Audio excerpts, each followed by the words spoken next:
Good evening, dandies. Welcome to Undetermined, the podcast.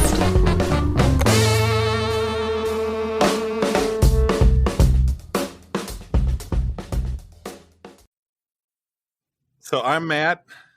Nice to meet you. Hey, Matt. I'm Matt as well. Yeah. So I was just telling John the last time we had another Matt on was Matt from Soul Shifter, and he was a drummer for the Toadies. Yeah. And Pimpadelic at one time, Matt Winchell, and he volunteered to go by Fuckface. So we didn't. Nice. Well, there's always the full name, right? There's Matthew. Matthew. Right. That's what happens when you're in trouble. When you're a kid, your parents are like, Yeah. Right. Matthew. Yep. oh, I was just going to say, thanks for having me. Yeah. We're super excited to have you on. I've been a follower, admirer of yours for a long time, and you just kind of have you have your tentacles everywhere, man. You're a talented dude. Well, thank you. It's sure is fun playing drums with lots of people. That's for sure. I could imagine. It's an adventure, all with 2 drumsticks. Yeah.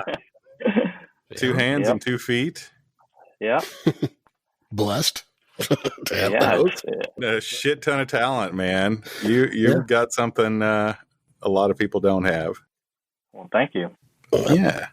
So you've already kind of met John. I guess you guys have been talking to each other. Yeah, a bit. Yep. And we should probably formally introduce you. You want to do that? You want me to do that for you? We'll let you decide. Me? Yeah. As in, Yeah. Sorry. You want me to do? Right. You can introduce me. I don't know what the hell All right. I'm doing right now. Yeah, everybody, this is Matt Chamberlain, drummer for everyone, drummer for the gods almost. I don't know. You have got quite a Rolodex, I'm guessing, at home. Man, I wish I had my Rolodex still. Actually, I never did have a Rolodex. I had, like you'd write in your little book. What did they call those little? I just found a bunch of them in my storage space, like from the 90s. Like just like a little personal organizer, I guess, where you like write down phone numbers and note. Your little black book. Yeah. Yeah, it's just like a little book of before you had a computer. This is back before I had a computer. So Mm-hmm. I was just marveling at it. Like how did I communicate with people?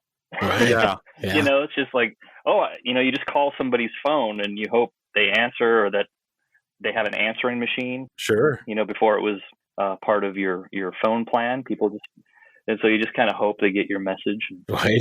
Remember that time? It wasn't that long ago in our lives for a lot of us where leaving the house and not having a phone with us was okay. There was Oh, sure. Yeah. Yeah, and you somehow met your friends wherever you needed to meet them, right. Miraculously at the same time. Like, it's like, hey, I'll see you Tuesday at 4 at Right. And wherever, they were there. I still could find where I was going if I had a destination I had not been to.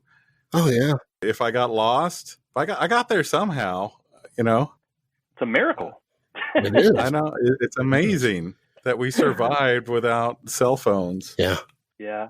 My favorite thing is if I still have a couple friends, like older friends, that have their landline in their house, and I love it when I love the thing that happens when you call somebody and they're like, hold on a second, and they put the phone down and you hear them walking and you hear them calling for the person, Right. you just never hear that anymore. Yeah. No.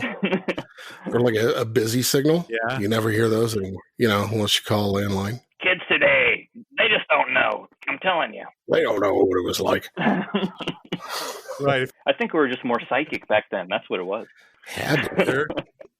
I mean, yeah, better memories. You knew people's phone number. Oh, sure. Oh, yeah. You actually remembered people's phone number. Yeah. I still have my childhood phone number memorized. Sure. Yeah, same here. My mom suckered me on it, and it was a really evil way to teach me. She told me it was Santa Claus's phone number, and it was like if I wanted to get through to him, I could just call that number. So I just called it over and over, and it was busy every time. And that makes sense. Right. Santa's a pretty popular dude. I just got to keep trying. Yeah, he's got shit. Yeah, he's got shit to do. Yeah. I memorized that number. It worked. Have you been to therapy for this? You never answered. Santa never came through. No, I must have been bad. I'm sure I was bad. I have flashbacks every time I get a busy signal. Yeah. Yep. It doesn't happen too much anymore. No. Nope, it doesn't. I mean, not even like the dial-up modem sound. That disappeared like in the late 90s, right? Yeah. Telling your kids the internet used to scream at us and like an angry robot. They don't know what you're talking about. Whatever, Dad. Don't believe you. So, yeah, talking about that timeline and just how, we were just talking a little bit before you came on, just about how prolific you've been, how you managed to squeeze all this in. So you grew up, or you're born in San Pedro, right? Yep, San Pedro. If you're from there, you call it Pedro. If you're not from there, you call it San Pedro. Oh. Yeah, John. Not from there. Yeah. Pedro, the home of Mike Watt, the unofficial mayor of San Pedro. There you go. Man, we want him. Yeah, we'd like to have him on. We talk to a lot of people who talk to him. Yeah, he has a podcast as well. He does. He's very busy. It's been going on for a while. Talented guy. Yeah. So how long did you live there? I basically was born there, and after I graduated high school, I moved to Denton, Texas, to go to North Texas State University. It's known as one of those music schools in the U.S. Like there's that one in Berkeley and Miami. Like those were places you went if you wanted to get your ass kicked. Right. Go. I mean, seriously, like the musicians that go to those schools are insane. I mean, when I went to North Texas State, I was traumatized. I just was like, fuck, I cannot play. I had to, like collect myself and like go practice my ass off. And even then you're the people that go there, some musicians that go there are truly like unbelievable. And some of the guys that have actually, a lot of drummers have gone there, like Keith Carlock, who he's been playing he's also like a freelance drummer, but he has been playing with Steely Dan for the past 10 years. And decent gig there. He's just one of those guys that can play anything, and he just makes it look so effortless. And then my buddy Earl Harvin, who's a drummer that was there when I was there, he lives in Berlin now, but he played with like Seal and Air, and he's in a band called the Tindersticks that's out there. And unbelievable, just mind-boggling musicianship.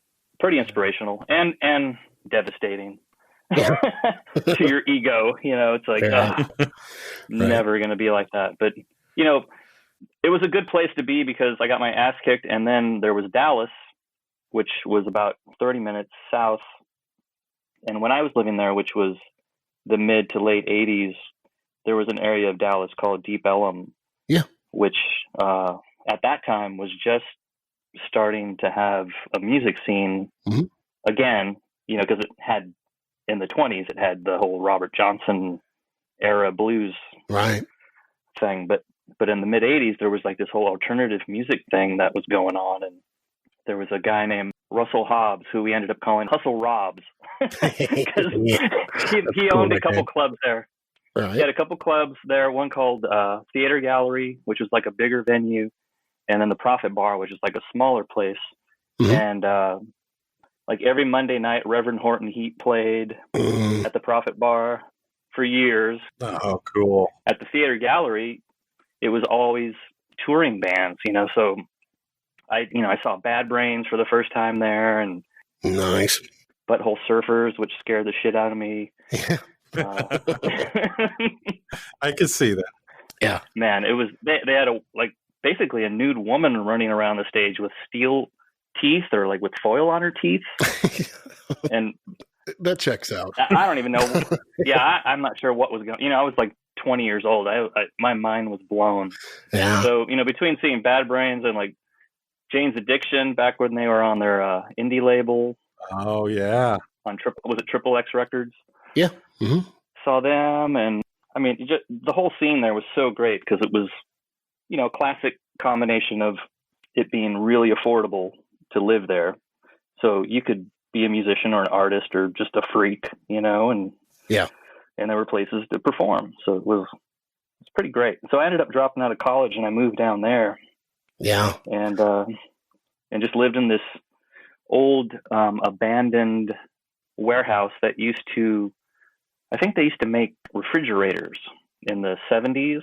Mm-hmm. And they went out of business and the place was abandoned and all these artists moved in and you could just rent whatever square footage you wanted. You could just build out a little room and, just hang out. I mean, there were guys there doing like sculpture, like welding shit and like people jamming and nice. It was a pretty great little scene to be in.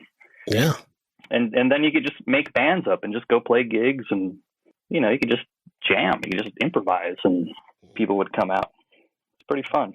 Yeah, a Deep Ellum, it's just, it's still around. It's apparently they've been, we got a lot of friends in Texas anyway. I'm just, talking about what I see on them posting on social media, but they've been hit real hard. Yeah. As every, entertainment district has with the virus and everything. So it's I see a lot of save Deep Ellum. It's unfortunate. It's terrible. I know. I mean, you could say that about every venue in the U.S.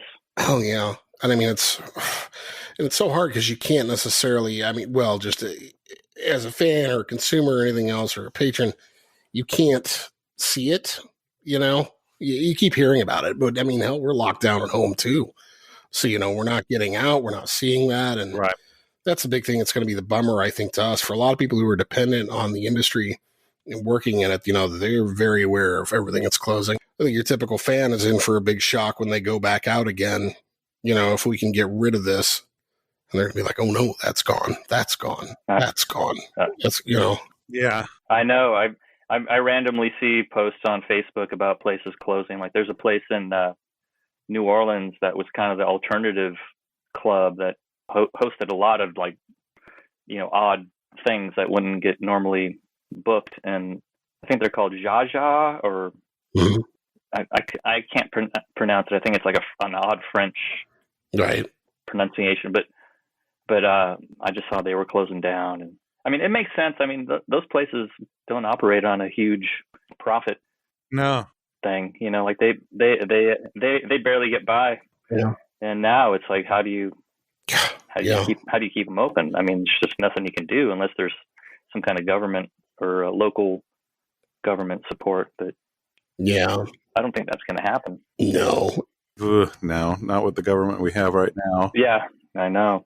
No, it's so unfortunate. I mean, in other countries, how much support they get for grants and, things like that. And, we talked to some Australian artists. It's not like they get a lot, but they get something. I mean, they at least go looking for that, hey, anybody know about any grants going on to record this or that?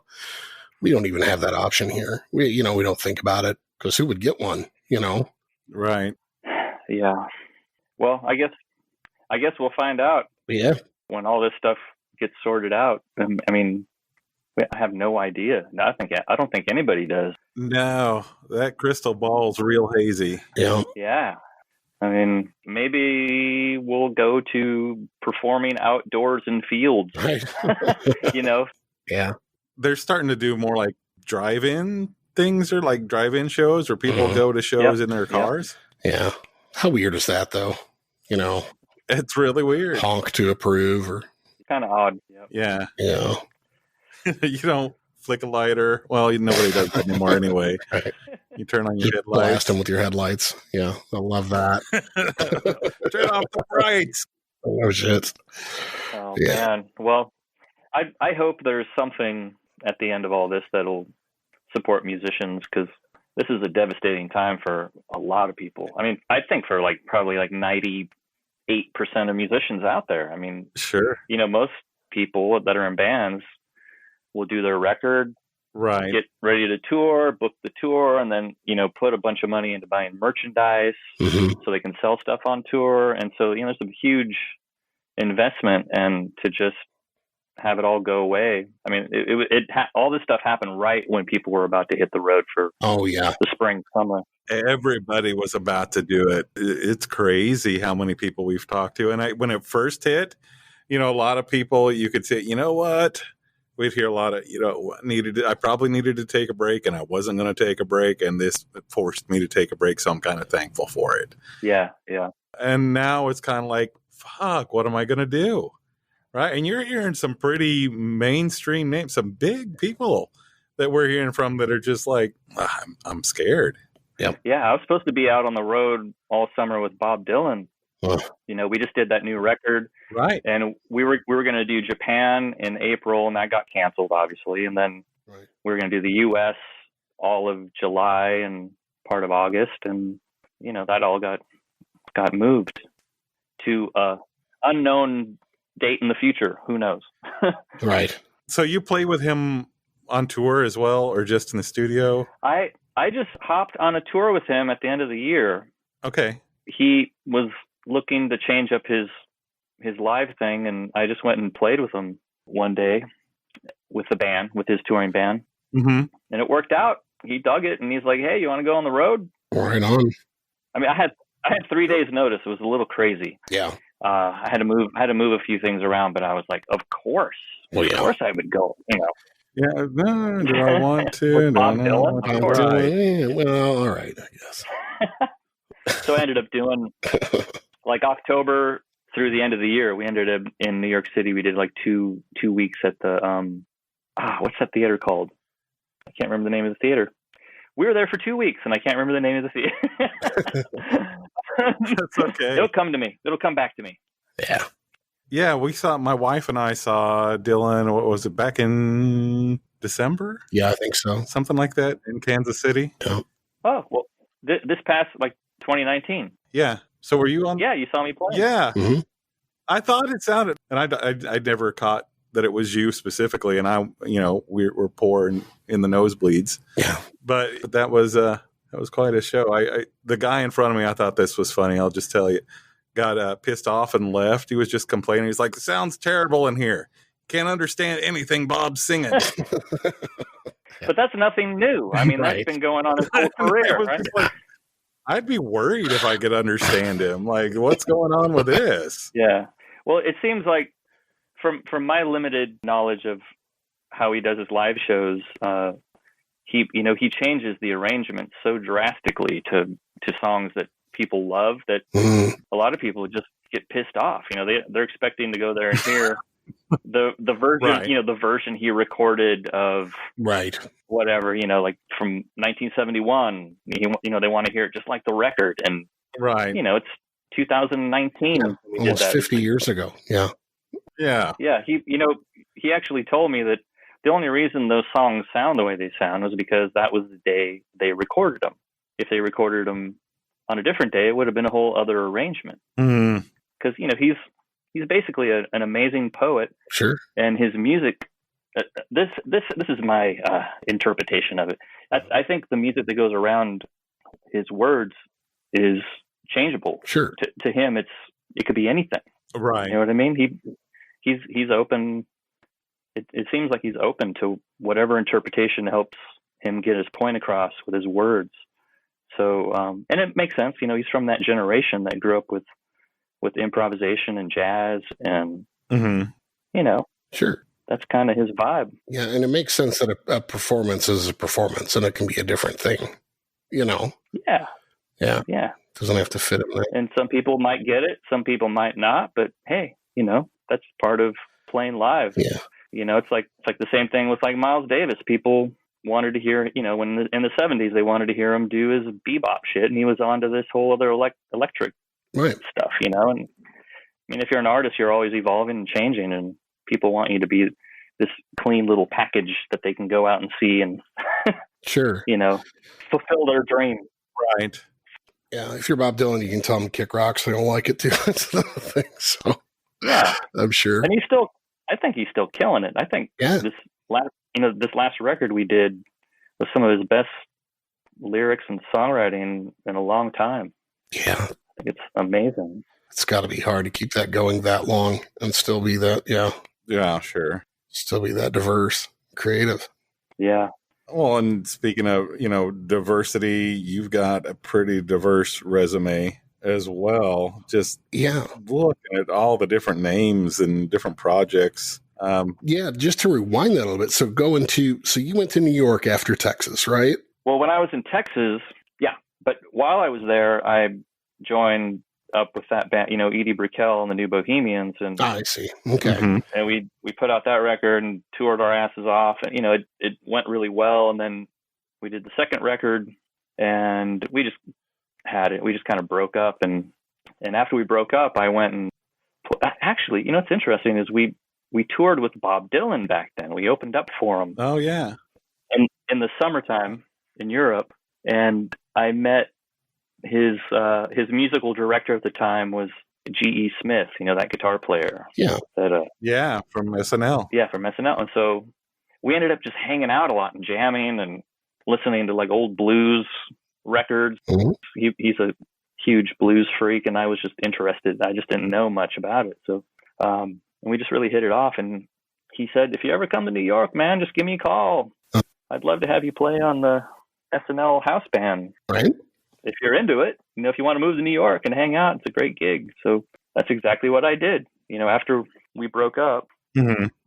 after Edie and the New Bows broke up, I called them up. I was like, hey, I'd love to come out there. And, I was, God, how old was I? I was like 22.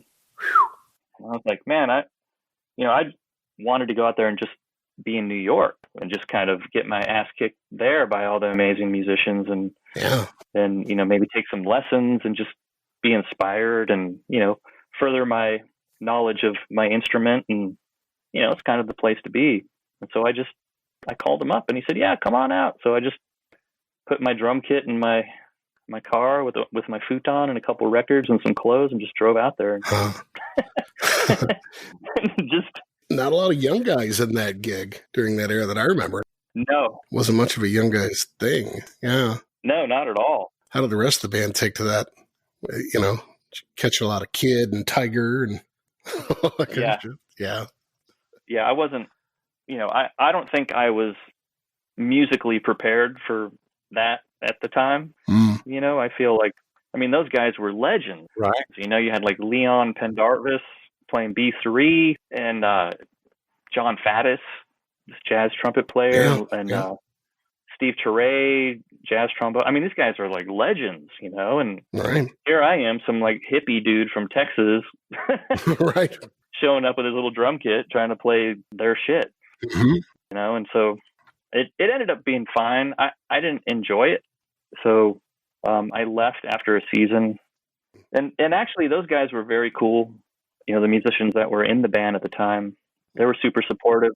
I'm sure that was like a great opportunity to learn some stuff too, and really just kind of earn your chops in some ways. Yeah, and just being in New York City and going out and seeing, all the amazing jazz musicians and just everything. It was just so inspirational. And at the time, those guys in the band were actually saying, hey, man, you should be out there just playing music.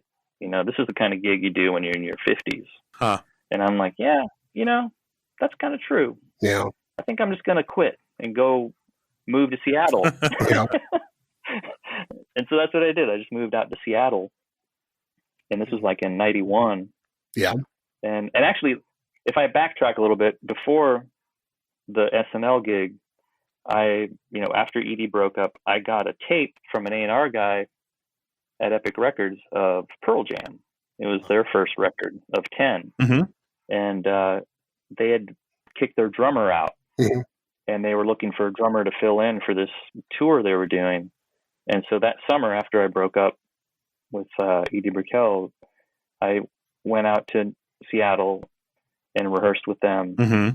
And they were unknown. We were like playing in little clubs, opening up. We opened up for Smashing Pumpkins and for all these other bands. So do they get you confused with Jimmy when you were playing with Smashing Pumpkins? No, nobody even knew who they were either. So, it was like, everybody was so, just barely just starting out. We were in a van. We were like 3 or 4 people in the hotel room. Right. That kind of thing. So yeah, I did that whole tour and ended the tour in Seattle where we recorded the live show, and they used the video of that show for their first single, the Alive video. Yeah, Alive. Yeah. And it's actually the recording of that gig. Mm-hmm. So that video is different audio than the record. Uh-huh. That's actually us playing. That's interesting. Yeah. Okay. Yeah, I think I've noticed that before. Huh. Super fun. Well, man, it was a good place to land, I guess, and all that. Yeah, but I loved Seattle so much that, Yeah. After I did my little fill-in gig with them and lived in New York for a year, I was like, Seattle was so amazing because it reminded me of Dallas back when I was living there. Mm-hmm. It was so affordable, obviously a beautiful city, and there was so much music. There's so many venues to play, and there was just, it wasn't just grunge rock. It was like, Bill Frisell was living there, and all these experimental jazz musicians, and Sure. just the local freaks. Every city has their local freaks that do things. And so I ended up moving there, and I lived there for like 22 years. Huh. It's pretty great. It's a long time. Yeah. Yeah. So did you find it kind of clicky and stuff as far as when you first got there, or just finished up with Pearl Jam or anything for finding other gigs? Or how was the, just support from other artists and stuff who needed a drummer? Was anybody too competitive or anything? Not really. I mean, when I moved there, I wasn't moving there to try to find work. I was just moving there to start some creative projects with people. Mm-hmm. So I just get together and jam with people and just meet musicians. And Mm-hmm. ended up starting. I had this band there called Critters Buggin'. Yeah, I love Critters. And thanks. And that was just a fully improvisational situation. You can feel that. You can feel that listening. Yeah. Mm-hmm. And so we just played gig. We would literally just book a gig and just make shit up all night. Yeah. And we would incorporate, obviously just improvising, but I was really into sampling things, and I'd be triggering random vocal samples because I was a huge fan of Negative Land. So I wanted to get into some of that, like plunderphonics, I think they call it. Yeah. Where Mm-hmm. getting into like mangling spoken word stuff over music, and Mm-hmm. that was super fun. And then it just kind of developed into something over about a year, and we actually got a record deal with Epic Records, of all people. Wow. So we were able to put out some records. Nice. And we didn't make any money off anything. We just did it and toured and somehow survived. It was super fun and super freaky. The guys that were in the band were this sax player named Scarrick, who's like one of the most unique sax players I've ever played with in my life. He basically runs his sax through a guitar rig. Huh. Like an amp and guitar pedals and effects, and it's pretty unique. Yeah. And then we had a percussionist, this guy Mike Dillon, who I was playing with a lot in Dallas. He actually was a friend of mine from Dallas. Since then, he's played with like Les Claypool's Frog Brigade, and he has his own bands. I mean, he's one of these guys. He lives in Kansas City with his wife, Peregrine. Wow, that's where I am. Oh, do you know his wife is Peregrine? She has that church. She's an artist, and she lives in this church. No, I'm gonna have to check this out. Yeah, you should check it out. But Mike has been bouncing between there and New Orleans. But he plays like vibes and tabla, and just he's unbelievable. And he's one of those guys who he's been in the van since 1988. Right. In every configuration of his own making. Like he's just one of those guys. He just makes up bands and he's on the road. Right. And so that's what Critters Buggin' was it was those guys, and that's what we did in Seattle. Awesome. Yeah, I was listening actually. My kid's learning to play the drums right now. He's 10. So he's been taking lessons since the beginning of the year, and you're definitely seeing some improvement. And I keep trying to expose him to different things. So yesterday, just kind of knowing you were coming up, had some Critters Buggin' going in the car, and we got to Mullet Cut, and you could see just like his face was like priceless to me. Just watching him, just like trying to take it in, and it was just almost like I don't know how to process all of this because he's been pretty good at like listening. It's fun to watch him like developing that sense of what's happening. When he's listening to drums, he can tell you, okay, this is what they're hitting right here, and he's starting to really feel that out. But we got to mullet cut, and he was just kind of like, I don't know what to do with this. Yeah. That's hilarious. I was actually just telling my wife she needs to cut my mullet because I haven't had a haircut in about 3 months now. I'm starting to get a pretty good little mullet going. Yeah, I'm getting pretty shaggy. Yeah. John just got one, I think. I did. I had to get a haircut for a funeral, but that's the only reason I did. Otherwise, I've been petrified of like hair salons, barbershops. So you went to a place and they did it up? Huh? Wow. Yeah. Went to a place and they did it up, but they were fine. I mean, I don't know. Again, I don't know how they're staying open because the deal was there was only one person. Like I had to check in online. There's only one person allowed like in to get a haircut at a time. So there's like these 4 stylists hanging out and one cutting hair, and then everybody else is like waiting outside on the sidewalk and could only come in. I mean, they were doing better social distancing than they were at the gas station that I went to earlier, Yep. And I had to wear a mask while I got it cut, Crazy. Yeah. Yeah, I've been going on Amazon trying to find tools for chopping my hair off my head. I was considering just, it's a good time to shave your head. It's summertime. Yeah. Let's go for it. Oh, what was the thing that you used to? Do they still make it where you hooked it up to the vacuum hose? Oh, the Flowbee. The Flowbee. I bet you can get a Flowbee on eBay or something. This might be the time. and that pretty much just cuts your hair at all the same length, right? So it's just one. Yeah. Oh, that's a good look, probably. Yeah. Sorry. If you're like a serial killer or something. Right.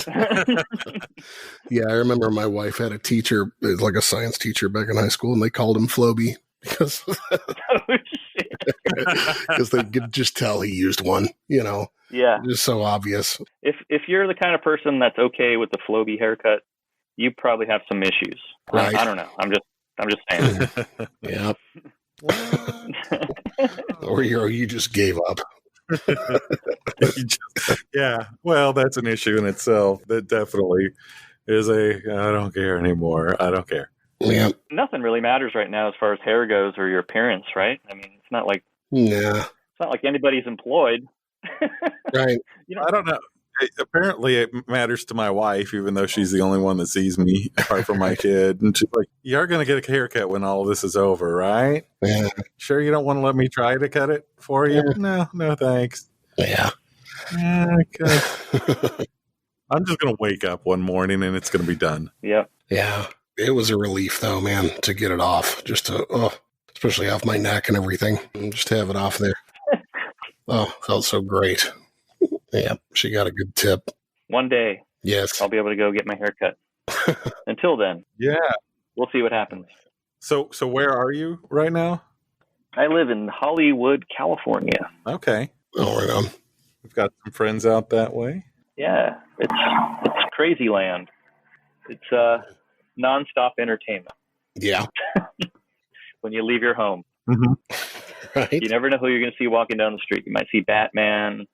You might see. You just don't know. You just don't know. Usually, Batman is on crack, but Right. It's minor issue. Yeah. But he's nice. That's the important part. Yeah. Well, he's got a lot to do, Yeah, that's what I've heard. He's got to stay awake. It gives him an edge. Got to stay awake. Got to keep the pounds off. Mm-hmm. What's the means to an end? Yeah, well, that's what LA's all about. You got to stay in shape. Go hike up in the park. Get your 6-pack going. Yep. Yep. Get your crack and your cowl. Exactly. How's everything looking around there for you guys? Yeah. As far as the COVID situation, or or anything with the world being on fire in general. I know it's ramping back up here like crazy. Yeah. And we're going back into partial lockdown, but I've been lucky because I have a recording studio that I work out of. Yeah. And so this whole time I either am at my house or I go to my studio to go play drums or record stuff for people remotely. and then we just get our food delivered by like Amazon or whatever local, just so we don't have to go to the supermarket, because getting some work in. You just don't know. So we've been lucky to just kind of have a lifestyle that keeps us out of having to have contact with other people. Right. Although my tire blew up today on the freeway and I had to go to the Ford dealership. Other than that, I just put my mask on and wash my hands and hope for the best. We're just trying to stay away and not be involved in it. Right. Either in like giving it to people or getting it. Yep. I feel like we're lucky that we could just kind of have this lifestyle right now for the time being. Right. We just talked to Billy Gold from Faith No More. We talked a little bit about, it seems like there's a little bit of a difference in how it's going on in the Bay Area as opposed to LA area. And unfortunately, LA seems like they're not handling it quite as well. Yeah. They did the whole reopening a couple months ago or a month ago, and people just went out and acted like all of a sudden the virus is gone. They're just going out to bars, and it's like, man, it's not gone. It's still raging, so. Right. I don't know what to say other than we're just doing our part, It's unfortunate. I know. Yeah, but coming to the Midwest, it's even scarier. How so? I guess not in terms of it spreading, but just in terms of people not taking it seriously. Right. If you go to the urban areas, people are, it's about 50-50, like here in Kansas City. Right now, the mayor finally just said, fuck this, we're going to wear masks. Everybody's got to wear masks. I don't care what the governor says. I don't care what the president says. We're wearing masks here. You got to do it. And people have been going along with that for the most part. Yeah. But until the mayor came out and said that, it was really, it was a crapshoot of whether people were going to be wearing masks or not. And that was here. And if you go to we're from rural Missouri, hometown, it's kind of scary there. They just don't take it seriously. What's your hometown in Missouri? It's southern Missouri. It's called West Plains. West Plains. My dad is from Cape Girardeau, Missouri. Okay. Yeah, I went to SEMO down there for my freshman year of college, actually. Yeah, it's actually a really pretty part of Missouri. It's where the Ozarks go into Missouri, right? Isn't that? Yeah, it's kind of Ozark boundary-ish. Yeah. I grew up around Chicago. So like Wax Tracks. Like Martin Atkins, right? Yeah. Wasn't Martin Atkins in Pigface? Yep. Mm-hmm. Yeah. Yeah, he's amazing. one of our friends. King Crimson. Just unbelievable musician. So yeah. We're big Pigface fans. We've had half the lineup, I think, on for Pigface. Probably. Killer. Yeah. Man, Wax Tracks, what a label. Yeah, it was. It was really something, and so unique, and to that area. Just I've always been surprised, even when I was growing up there, how did something like that come out of Chicago? Yeah. Bands like Throw Kill Cult and Ministry and just all those guys, Revco, and so Chris was really accommodating, nice guy.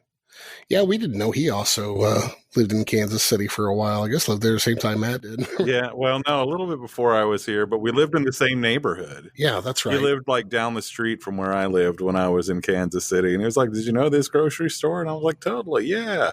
Mm-hmm. I know that one. And I drove by it. Yeah, I remember that. I drove by it the other day and took a picture of it and sent it to him. He's like, yep, that's it. Yeah. So it's amazing. I'll tell you one thing he's doing was doing before all this went to pot was a Bowie cover band doing Sons of the Silent Age is the name of the band. And boy, that guy, he can really nail those vocals. I've never heard anybody who can come as close to Bowie as he could vocally. Yeah. And it was just around playing Chicago and things like that. So I wanted to get up there and see him do it again so bad, but everything closed. Yeah. But you had the privilege of playing with the man himself. Yeah. Yeah. Man. Yeah, that was quite an experience. Life-changing. I bet. Yeah. Yeah. It was on that Heathen record. Yeah. How did you get that call? Or how did that come about? I did a session with Tony Visconti, the producer. Yeah. In LA, and I was just thinking about this a couple of weeks ago, and I can't remember who it was for. It was he was producing somebody, and it was one of those records that we did, and then the label never put it out. You know, it was like one of those kind of things. So, but we had such a good time working together, and really hit it off. And he called me out of the blue like 6 months after that recording that we did, and he said, "Hey, I'm working with Bowie again on his next record, and we would love to have you play drums on it." And so I was like, "Wait a minute, right? You're bullshitting me. There's no way." And so, yeah, I ended up going. You know, what was interesting is the recording took place in Woodstock, New York, which is that's where I lived when I was doing that SNL gig. So there was a guitar player there at the time named David Torn, who's this genius, experimental, just amazing guitar. I don't even know how to describe his playing, but you should check him out. I mean, he's been involved in so many amazing records, mainly experimental and jazz and improvisational stuff. But David was living there, and I hit it off with him when I was there doing the SNL gig. We ended up hanging out a lot. And so anyways, coming back to this Bowie thing, David Torn was involved in it, and he recommended me as well as Tony Visconti. So David was like, "Whoa, we got to get this Chamberlain guy to come in." Nice. and so I flew up there, and with all my crap, all my drums, and we just set up in this studio called Alair Studios, which was just in the Catskills. There was, it was like in the woods, and it was just Visconti and Bowie and me and the studio assistant and Bowie's wife with their baby. They just had a baby. Oh, wow. And that was it. We were the band, and we were there, or I was there for like 10 days recording. And Visconti was producing, but he was also playing bass. Because I didn't know it, but he played bass like on Man Who Sold the World, some of those early Bowie records. I don't think I knew that. Huh. Yeah. I think our buddy Conan Neutron just actually had Tony on his podcast very recently. Yeah. Cool. Yeah, he's still working like crazy. He's always doing something. Super talented guy, but yeah, we did that, and it was unbelievable. It was so much fun. Yeah, that had to be just a mind-blowing experience, and I'm guessing you've had a few of those in your life. Yeah, just looking at that insane list again. We also just had on Paige Hamilton. He toured with Bowie and kind of told us about that. So we're collecting our Bowie stories. Yeah. Bowie stories. Yeah. But yeah, his was a similar experience anyway, as far as getting the call. It was like, it's like, really? Helmet? She's like, oh yeah, I fucking love Helmet. I actually talked to Paige. I remember after doing that record, Bowie told me that I should get a hold of Paige because he thought we would have a lot to talk about, that we'd have a lot in common. Oh man. And I actually called Paige up like after that. Bowie gave me his info. And I remember we talked one evening, and I ran into him down here in LA at East West Studios once, but I haven't really stayed in touch with him. But I'm a huge Helmet fan. God, I love Helmet. I still listen to Meantime at least once a month. Oh yeah. Love that record. Yeah. He's an insanely talented dude as well. Yeah. Super nice guy too. Yeah. Yep. Much more of a jazz guy than a lot of people would think and everything. And very nice guy too. Yep. Love Helmet. Yeah. I think I told him I had like that album. Well, the album Betty was like, I just lived in my CD player in my car for about a year, probably constantly. Yep. I have friends rolling their eyes at it. That's a great one. Yeah. Love that record. I'm a pretty big Tori Amos fan. Mm. And I know you've done a lot of work with her. And I remember reading her deciding she wanted to start with drums when she was working on new songs, and you kind of working through that and I just kind of wondered what that was like on your end. Well, that was pretty mind-blowing too, because at that point she had done her first 3 records, which I thought were incredible, just unbelievable. And my connection to her was through Critters Buggin', of all things. This freaky experimental band I was in, and our producer on Bumpa and Host, the record with Mullet Cut on it, was Eric Ross, and he produced Tori Amos's first 3 records. Right. And when she was looking for a drummer, she called him, and he's like, "Well, you got to get Matt to come and play with you, of course." Right. So I flew out she had a house in Florida at the time, and I just flew out there to meet her, and they flew a drum kit out there, and I just set up a drum kit in her living room next to her piano. And she played me some new songs, and I played along with her, and we hung out and drank coffee, and next thing you know, I'm doing her record in England like a couple weeks later. And then we ended up working together nonstop for... Yeah, you guys have done a lot of work together. Yeah, we did like 10 records together, and it's probably like 11 or 12 years of nonstop, like doing a record and doing a tour and doing a record and doing a tour. She actually reached out to me in March about doing a new record, but all this shit went down. So we'll see when that happens. So still a possibility, but we're just in the wait and see mode. Yeah. Yeah. I mean, I have a recording studio, and I've been doing a lot of records remotely with people. Actually just finished this record with a band that I'm now in with Stone Gossard, the guitar player from Pearl Jam. Oh, nice. And the singer named Mason Jennings. You ever heard him? I know that name. I know that name. Yeah, I know that name. He's not Shooter Jennings. It's right. And he's not relation. He's no relation to the Jennings country people, but he's like a solo folk artist. But him and Stone started working together, writing songs a couple of years ago, just because they liked each other, and they reached out to me and started adding drums to stuff. Like, this was before the pandemic hit, and then we just kept doing it randomly, like every 4 or 5 months. And then when the pandemic hit, Stone was like, "Hey, I'm going to send you 4 songs. Just put whatever you want to on them," So did that, and then I write songs too. So I uploaded a bunch of songs to Dropbox, and I was like, "Hey, if you guys hear anything, go at it." And so Mason ended up writing a bunch of lyrics to a couple of my things, and Stone put guitar on it, and so now we have a finished record. And we actually just did a video last week. We all filmed ourselves with our iPhones and sent them the footage, and the band is called Painted Shield. All right. Painted Shield. Yeah. And so I think this first song comes out like next month. Oh, right on. And then we're just putting stuff out over the, like every month, I think.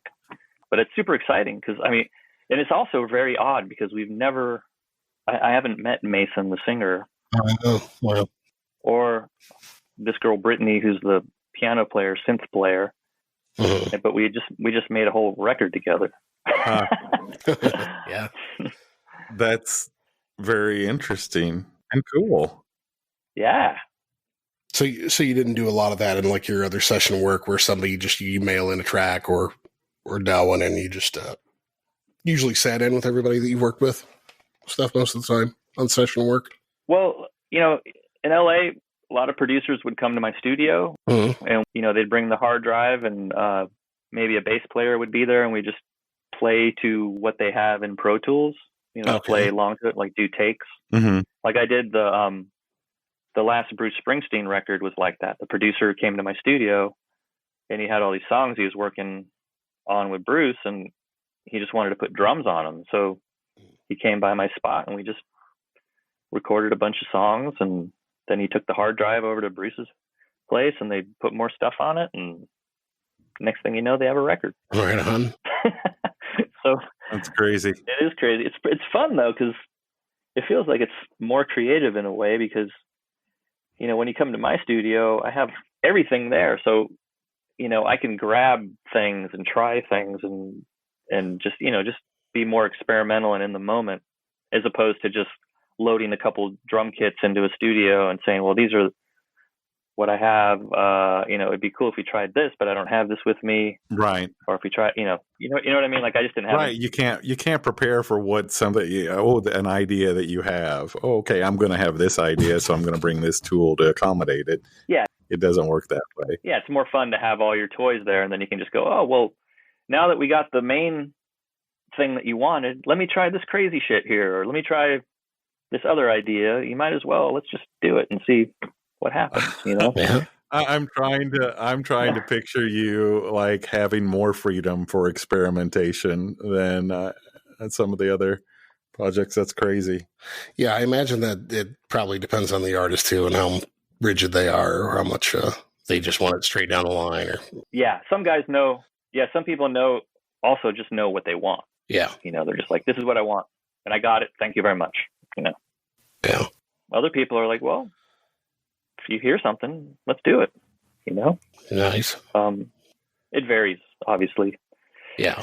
So, I think in a lot of respects, this whole, you know, the silver lining on this COVID thing is that I've been able to collaborate with people in my little studio. Mm-hmm. From all over the place, you know, and it's just it's actually really fun, because I get on FaceTime, I can talk to people, you know, we can look at each other and talk, and then I can do a take of the song and make a rough mix and email it to them, and they can hear it and go, okay, I like the sound of the drums, or I don't like the sound of the drums, I like the approach, I don't like the approach, let's try this in the bridge. You know, it's basically like being in the room with them, only there's a little time lag with, you know, sending an email. Yeah. You think that's going to change? I mean, we've talked about so many other industries, how this pandemic and everything is going to change how they do things in the future, period, even if we get back to normal. You think that's going to change for you, some of that stuff? Yeah, it's hard to know. Yeah. You know, just saying everything did go back to normal, is there anything you found like that you're going to keep in your tool belt from this? Mm-hmm. Well, I mean, being able to work out of your own controlled environment is kind of nice, but it's also, you know, I'm sure after a while it'll become boring to me. Yeah. You know, because it'll be the same thing. So I might be looking to get the hell out of my studio and be around other people and let other people engineer. And right. I just keep thinking that once this is over, whenever this is, or once this gets dealt with, so that we can be around other humans and go see live music, I have a feeling that being alone and doing music is not going to be anything anybody wants to do. Right. I think people are going to want to just set up in a room with as many people as possible and just play live as much as possible. I don't know. That just seems like the obvious thing to me. Like, sure. But it could also be like something like, oh, you know what? I have an idea in the middle of the night and I know they're up. Let's see what's going on. Maybe we could just play around a little bit. Yeah. Yeah. I mean, that, you know, the one thing that needs to be developed, I'm realizing, is there's no software that allows you to collaborate, play in real time with other musicians in different parts of the world. Right. Because there's always a time lag. Like even right now when we're talking, there's a bit of a lag, I'm noticing, because the internet. Right. It's slight. And I don't know if there's a way of getting around that. Yeah, I don't know either. But it seems like, you know, there should be some way, like whether it's like some kind of latency setting that you can do where it lines up, it figures out what your delay is and like lines it up somehow or delays it or. Yeah. Right. Well, and that's kind of like in this, we'll get 3 tracks. Like I'm going to have 3 tracks individually, and I can, if there's a drift somewhere or, you know, something like that, I can adjust it on my end with what we're listening to right now. But yeah, I can remember even John Axtell talking about that because he wanted to give more like online lessons and stuff with guitar. And he said it was just hard for playing along with somebody else. So you just got that. Well, especially in music, a conversation's one thing. We can splice that together pretty easy. But if you're trying to stay on time, and you've got just a little bit of lag, it throws everything off. Yeah, you can't do it. Yeah. You can't do it. But that would be a miracle if somebody came up with a way to make it so that everybody could be in sync somehow. Then you could, in theory, have a jam session with a bunch of people from different countries at the same time. And yeah, I don't even know what the issue is. I mean, we've got like we had to deal with that with mics, with monitoring even, we tried going through different like latency settings and everything. None of that helped. We just had to upgrade our mics and go with self-monitoring mics. Right. Yeah. Should forget it. It's not worth it. Yeah. Yeah. Well, maybe once the aliens take over the planet Earth, they'll give us some good technology for, there you go. They may already be here. I was just reading something today about that. The Pentagon, yeah. Yeah. Isn't that what it was? Yeah. They said they've, yeah. Yeah, New York Times article pretty much just said that, I don't know, it keeps getting corrections and stuff on it, but a lot of it's like goes back to this footage that they have of like the white Tic Tacs. I don't know how much you've been following it, but I like UFO stories. I don't know. Sure. Yeah. They're fun. But yeah, I mean, they've pretty much admitted, and it's strange that the propaganda against the existence of UFOs or anything has been so deeply embedded. People are like, even though the Pentagon's now admitting, they're like, yeah, we're having classified meetings on this, and that these things may be off-world, and they may not be made by people, and we don't know what the hell they are. Hey, this is turning into the Art Bell show, man. Yeah, let's do it. No, can. Yeah. Well, the world has, man. Remember the Art Bell show? Did you guys ever listen to the Art Bell? Oh yeah, I love it. It's got a new George Norrie is doing it now, I think. Mm-hmm. But it's still My around. favorite thing to do would be on tour late at night when I was driving the van to listen to the Art Bell show. If you're like driving through the desert or something. Oh yeah. I totally. If I late night drive, just just roll through the AM stations until you find wherever it is, because it's always going to be somewhere. Right. Talking about like being possessed by a demon, and then for 15 minutes you'll have like ads, and then they'll talk again for 10 minutes, and then right. Then I have like ads for 15 minutes. Yeah. Which Tool song is it? That's based off of one of those. It was like one of their stories that they had on. I know what you're talking about, but I can't remember. It's totally based off of like this guy who was a time traveler, and he called into the show. Yeah. And like really got a lot of people stirred up with it. And they're after me, and I can't tell you all these things. And it was people got like really like, holy shit. Yeah. And I love that. Mm-hmm. And then Tool did a song about it. Yeah. Yeah, there's a good YouTube channel. They have like the best of Art Bell 2 on YouTube, just for listens. Oh yeah. We'll listen to random ones, like we'll pick like 1994 Halloween, because he does the Halloween shows, and right. They just tell ghost stories, and we love it, and it's just fun to listen back to that stuff because it seems so innocent, like such a simpler time.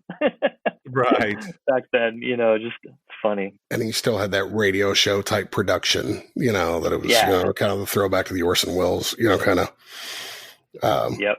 Yeah, but he's like in the middle of the desert in his little room with his ham radio, and he was in Pahrump. That's where he was. Pahrump, Nevada. Mm-hmm. Which was also a big testing site for the military. Yeah. For he really hit on something. He was kind of a genius with doing that. Mm-hmm. Yeah. But yeah, I guess the story goes of what's going on now in the news. It all goes back to a few years ago. They caught these things. The Navy did, essentially, on their cameras and stuff, and fighter jets. And I think what really happened is they kind of screwed up the classification of whether or not they were going to be classified or not, and they got exposed in Freedom of Information Act, and the Navy just had to kind of admit, I mean, not saying they're aliens or anything, but they said, we don't know what the hell it is. And got kind of cornered. But yeah, check out like Commander Fravor, the White Tic Tac. If you just Google White Tic Tac UFO, you can follow the New York Times and what they're doing with it. But okay, Wow. yeah, I'll check that out. Yeah, Nothing. Well, maybe, if aliens were going to show up, this is the time This to do is it. the year. Everybody, yeah. seriously, everybody's just going to be like, Oh, I'm not seems surprised. right. Yeah. Yep. Yeah, pandemics. Sure. If it were going to happen, it's going to happen this year. Yep, that feels right. People are just too tired to even fight it even more. Yeah. Right. I mean, we've been whittled down for the past 3 years by the administrations. Oh, absolutely. Everybody's just bruised and beaten up, and whew. And that's the other thing that I wonder in my head when I hear like, oh, this is coming out of the Pentagon. I'm like, what did he tell them to tell them? Right. Yeah. I really think this is independent of him, though. I don't think he used to worry about his own numbers. Yeah. Yeah, but I could just see him like saying, I don't want them focusing on me right now. Can we talk about aliens? Still listen about aliens. They're tired of everything else is kind of played out. I can't say, Joe Biden's a dirty old man. That's not working. Right. What else can I do? Or they're asking about Russia an awful lot. Yeah. Aliens. They'll go for that. Yeah. His kind of mea culpas lately, though, are a bit strange, I think. And, switching the mask wearing, and it's worse than I thought. And Oh, yeah. unfortunately, I think it's all just related to his own bad poll numbers. Right. And I passed this really simple cognitive test. Right. It's surreal. It's performance art. It is. It's really dark, depressing performance art. It is. It really is. Yeah. Because it is a masquerade. Yeah. Well, and I mean, when we hired a performer, when we hired a Right. reality TV star, what do we expect? And it's, 60 something percent of us see it. And it's those other 35% or so Yeah. that don't. Or refuse to. Yeah. Yeah. Well, I think they're too invested. I don't think they know how to come out of that. Yeah. Even if they do see it, they don't see it, if that makes sense. Mm-hmm. Right. Well, at this point, all we can do is try to vote. That's about it. Right. I worry about that a lot, actually. Oh, yeah. Because the people that would not vote for them and that really, really don't want them are the ones that are like, ooh, I don't want to go to a polling place right now. Mm-hmm. And if they're not going to let people vote from home, well, shit. And then the Republicans are like, I don't need no mask. It'll be fine. And maybe that's part of the strategy. It really might be with this no mask thing. Like, if we don't say masks, we know Democrats aren't going to go to vote. Right? There's a good chance they're not going to show up. And the Trump supporters are going to be like, absolutely, there is no virus. I am safe. This is all a hoax. I'll show them, and I'm going to go vote. Yeah. I worry about that. Yeah. Well, speaking of masks, have you guys been to the Devo website and seen their Devo shield with the planner hat? Yeah, those are great. You can wear that. Yeah. Go to the voting thing with your Devo planner hat mask. I think that would be a good idea. Yeah. You can buy N95 masks now too. Like there's Chinese versions that you can get. Yeah. That aren't completely sold out. So let's get your N95 mask, your Devo mask, shield, and well, the Chinese are the ones that send us the fake virus. Yes, that's right. I'm so confused. Yeah. Okay. Which one is it? I don't know. Yeah, they didn't. I'm just a simple caveman drummer. Yeah. Well, it's just some of the stuff that just every day there's just something like, what? How are we here? And the one that's really been bugging me lately is trying to just parse numbers. Like, what was the one I saw today? Only 380 people have died in Arkansas so far, and that's only this tiny fraction of the population. And I just think, you know what? Fucking tornadoes kill way less people than that. Oh, yeah. But if those sirens go off, I'm going to go hide in a safe place in the house. I'm going to find some shelter. I'm not going to say, hey, fuck those sirens. They're just here to, drag me down or persecute me. Let's go for a bike ride, kids. Right. That's not going to happen. But that's literally what they're doing. Yeah. it's just surreal. I don't even know what to say at this point. Those sirens are so annoying. Yeah. Hope for the best and do what you can, I guess, at this point. I mean, what else can you do? That's all we can do. That's all we can do. Yeah. I mean, I'll get out there and vote. If I can get to the gas station. Yep. Yeah, I'm just tired of the whole raging at the internet, and just, it's exhausting. It's like, okay. It really is. It's really just not going to do anything other than just work you up into a lather, and yeah. I mean, really, we just got to go out and vote or protest, or that's about it. Yep. The angriest ones, I don't know. I noticed some are going. What's the new one? There's some new social media thing that's out there that they're starting to migrate to because they're getting tired of the police on Facebook. Yeah. Oh. Calling them out when they're lying, basically. Yeah. Okay, you're lying again. This one's fake again. You sucker. I can't believe I'm being persecuted. No, you're lying. And people are calling you out. There's a difference. That's not persecution. That's calling accountability. Yeah. But yeah, I think the biggest thing that's going to change things in a lot of ways is just how the proof is in the pudding. It's apparent that the arguments or debates aren't working anymore. It's going to be, things tanking. Things are going to fall apart. We're just going to look for new leadership. I mean, that's how it's reflecting in the polls anyway. That's what I'm seeing. I have a feeling. I mean, I was just thinking this morning, like, most of the people that are in power in government right now are really old. Yeah. Like, have we ever had people this old in office? That worries me. Like, they're in their 80s. Like, they're what? You're in your 80s? Like, you're in office? What? Yeah, that's a strange thing. Doesn't really represent the majority of people in this country, Anyone else holding their breath on her RBG? Ruth Bader Ginsburg.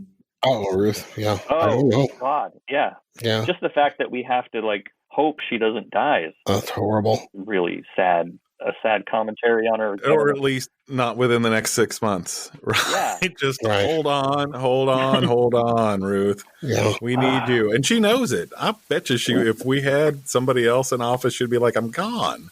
Mm-hmm. Right.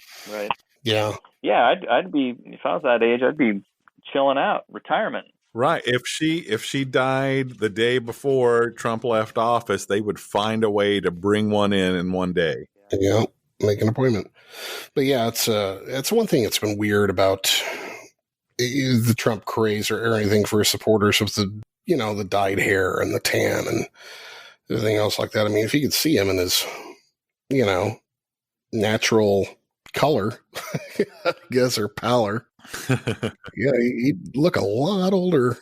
He'd probably resemble, when Darth Vader took his mask off. Right. Probably resemble that.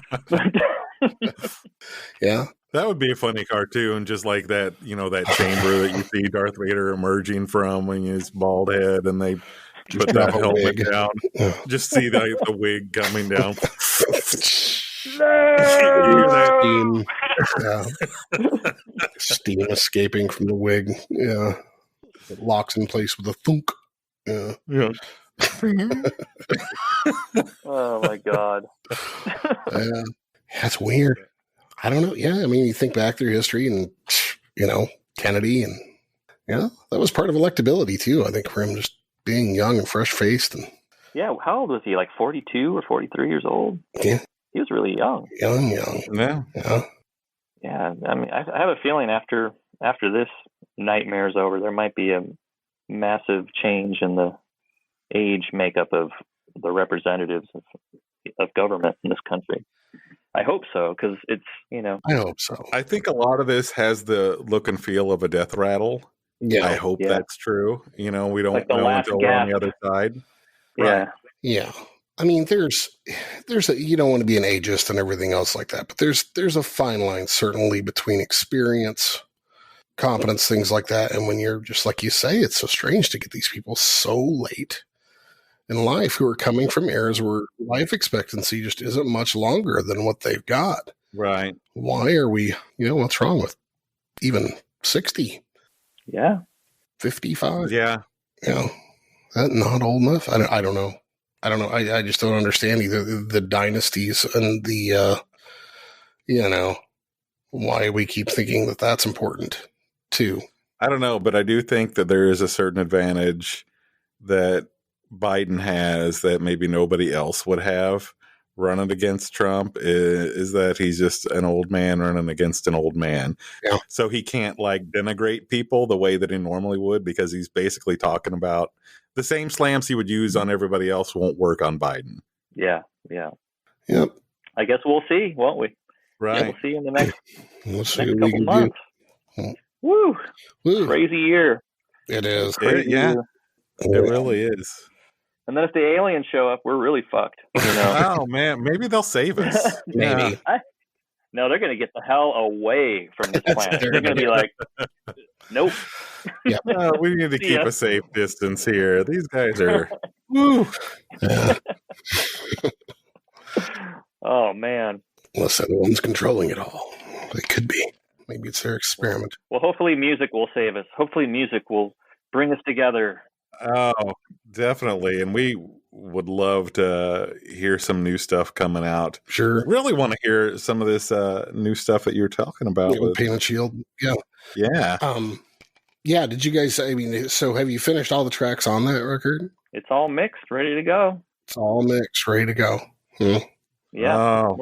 We're just planning how it's coming out, but it's soon. I think the first thing comes out like record store day, like at the end of August. Yeah. And then from there, we'll just keep putting stuff out. And then, I don't know. I mean, we were going to do some live shows, but nobody knows when you can do that. So, right. Yeah. You can do the streaming stuff with that, I guess. I think a lot of people have been doing more of that lately. Yeah. It's just not the same. Yeah, we want to get out there and like throw down in front of people and have a gig. Yeah. But we're in no hurry. I mean, it's a fun project, and I mean, we can just keep making songs. So by the time we do our first gig, we'll have like 10 records out. Right. We'll have a full box set. Right. Our entire career retrospective before our first gig. Yeah, and didn't Pearl Jam just push their tour back a year? I think I just saw that announced. They just did that. Yeah, probably. Everybody's pushing stuff back. I mean, it's just, Yep. keeps moving. Yep. A lot of people are just keeping that a year to the day. Just keep the day the same, everything next year, and just like a big pause. And I mean, that's what it's going to take. It's just going to take patience. Mm-hmm. If we just could have been more patient, we could have been out of the woods in this. So just talking to somebody in New Zealand the other day who was just like, that's what we did. We completely locked everything down, gave everybody like mortgage forgiveness for like 3 months and a bunch of money, and just said, stay home, please. And, they practically got rid of it at one point. Wow. But it's it's the whole jumping the gun, I think. Yeah. Well, and this, I was just thinking about like, when this does get dealt with, and whether it's a vaccine or it just kind of trickles away into like a smaller infected group of people, generally after pandemics, like after the 1918 pandemic, it was a roaring 20s, right? So there's going to be, I have a feeling there's going to be like a massive creative new age of everything. Oh, I think so. That's what I'm thinking that's going to happen. I'm also secretly hoping that it's just going to be a whole new wave of just expression and people going out and being around each other and getting off their computers and having real life interactions. That's kind of what I'm hoping for. I'm sure it's going to happen, because if people have to endure this shit for another year, it's gonna be on once they come up with a vaccine. Right. People are gonna be like, woo, like in the streets, like in their Speedos, like humping fire hydrants. Right. Run around licking doorknobs and exactly. I can't get it. The population is probably going to increase in a year. People just hooking up, and it's going to be a magical time. I think. I hope. I don't know. We'll see what happens. Well, there are trends like that in history, that's for sure. And I mean, I wouldn't be surprised to see it repeat itself. Absolutely. Let's hope so. Yeah. Man, I'm ready to go out and see some great music. Fun to me. Yeah. Yeah, count me in. Yeah, I'm on that plan. I'm all for it. I guess the only problem now is, once this gets dealt with, where are you going to play if all the clubs are going to close down? Right. That's, yeah. I worry about that a lot. I really do. And I worry that it's going to be like the corporate entities that end up taking over, and it's not going to be, because you have to have those hole in the wall places. Sure. That's what I worry about, that they're going to go away. Yeah. Well, I mean, there's always has to be bars. I mean, you got to think that there's going to be new generations of people who are coming up who are going to get business degrees, and they're going to want to open their restaurant, their bar, their business or whatever. Just the unfortunate thing is you've got so many people right now who have run these businesses for years and know what they're doing, but now they're losing their ass. I know, it's really depressing. And have to file bankruptcy. And then what happens when, some kid comes up who's got the good credit and, everything's in the clear now. And, what happens in a couple of years and everything's in the clear. He comes in, buys it. I mean, I think those places will come back. Just, I think what's sad is the loss of the previous ownership and the people who used to run it in certain ways. Yeah. You knew how it was going to go, but they're always going to sell liquor. They're always going to sell shows. As soon as we get back on our feet, it's just who's going to own it. Yeah. Right. I guess when all these places are folding, it is kind of like easy pickings for these corporations to come in and, Live Nation or whoever they may be. Yeah. Just go, I've always wanted that venue. Maybe I'll just buy it. Right. Now's the time. Yeah. Right. Yep. But I think those companies are also hurting really bad as well. I think everybody is just kind of in the same boat. Yeah. I don't think Live Nation wants to. I mean, as far as I know, I haven't really dived into the whole situation, but it doesn't seem like anybody wants to invest in live music clubs right now. But who knows? I don't know. Yeah. Yeah. Nope. They're investing in Bandcamp right now, though. It seems like. Yeah. That's pretty awesome. Yeah, like every Friday. It's like every first Friday of every month they do the no fees Friday. So if you put a record out, you get all the money. So that's helpful. Yeah. Yeah. You got anything on Bandcamp right now? We actually, Critters Buggin', I was going through all my old hard drives in my storage space, and I found a bunch of live board tapes from a tour we did in 2001 with the master musicians of Jajuka. Uh-huh. These Moroccan musicians that were living in Seattle at the time. And we did this whole tour of the U.S. Like right when 9/11 happened. Like we were going to play in New York City on 9/12, which was it's insane. Like we were in Northampton, Massachusetts on 9/11, and we were going to drive into New York City for a day off, but obviously that didn't happen. So but we recorded every show from that tour, and I went through it all and edited it into a record, and we put it out on the last Bandcamp Friday, which was, I guess it was like last month. And it was great. It was really fun to listen to that stuff, but it's also just great to, get stuff out too, just finish things that are just been sitting around on, and I have hard drives that are so old. I can't believe they still work. No. We've talked to several friends who have, they've put out stuff that they've been sitting on for years. They didn't even know if they were going to get stuff out. And there they go. They put it out. This is a great time to kind of like go through your archive of unfinished music and just finish stuff and put it out. I mean, that's all you can do at this point if you're a musician. You can't play live. So, What do you think's the biggest thing that's helping financially? Is it downloads? Is it buying merch? As far as helping artists in this situation? Yeah, I don't think it's down. I don't think music is paying anybody anything unless they are licensing a song to like an ad or a movie or something. Yeah. But most music now, most people listen to it on Spotify or they go on YouTube. Right. The residuals from like downloads from like Apple Music or iTunes is pretty minuscule. I have a friend who co-wrote a lot of that Ed Sheeran record, that X record. and produced it, and he was breaking down his Spotify royalties for like one of the biggest records of that year. Yeah. Right. He was like the first to get like 2 billion listens or something like that. Mm-hmm. Something crazy, like Outrageous. just insane.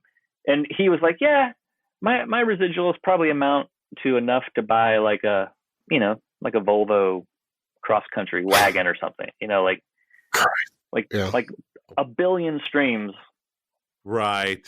It's just so out of whack and so just horrible. I think. I mean, if that was radio airplay, he would be compensated accordingly, But this is the Wild West we're in still. Right. Even though streaming has been around for now, for over 15 years now, I think. Right. Mm-hmm. I mean, or something like that. I mean, well, it's, and you see how dirty it is because you can see those metrics now. Yeah. And apparently record companies are making more money than they ever have because they're the ones cutting the deals with Spotify and all these streaming companies, but it's not going to the artists. Right. It's going straight to the record companies, and they're loving it. But musicians are, putting shit on Bandcamp and, selling T-shirts to make a living, which is so whacked out. Well, and that's why I was asking, because like I've been telling people anyway, because I mean, the way I'm looking at it, just to help support artists and help support friends in music that I know, I've just been trying to think, okay, I'm not spending the money on gas I used to. I'm not spending it on lunches, because I'm not going out anywhere. Right. I'm not doing anything. So I try to put some of that into merch anyway. Right. I've been trying to increase my vinyl and T-shirt collection. Right. Yeah. Yeah. Because a lot of bands got hit hard because they bought all their merch for their tours this summer, and they're just sitting on it. I mean, there's I know some artists will do the what's the Patreon? Yeah, Patreon. Where you subscribe and you can donate. That I know that's really helpful. Yeah, Creston Spires. We just had him on from Harvey Milk, if you remember them. Yeah. He's on Patreon, and he said that's he's made more money doing that than he did ever from Harvey Milk. Yep. It's crazy.